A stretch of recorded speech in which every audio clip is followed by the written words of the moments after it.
Overall, I've truly learned a lot from this course. At the beginning of my journey, I was not really comfortable with being uncomfortable with technology. Technology for me is a growing process. In order to grow, you need to have some level of discomfort. I found that the readings were insightful and helpful to educate myself on all the technologies and the uses of technologies. However, I found to be most helpful in my growth process was the push to implement the new technologies within a lesson. I use Seesaw in one of my lessons.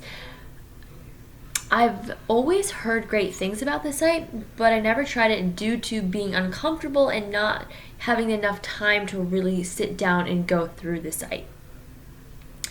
This was the push that I needed in order to implement Seesaw into my classroom. Reflecting on the lesson, I saw an increase of participation and discovered that my students love creating different things. It was during this lesson that I realized that it's okay to not be an expert in the technology and still use it within the classroom.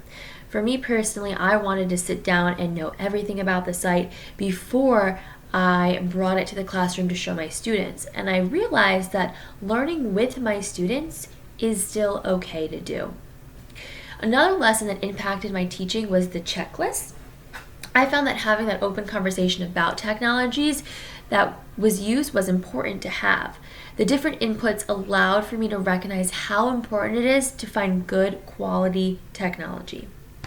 The checklist that was created from this lesson is actually printed out and on my desk.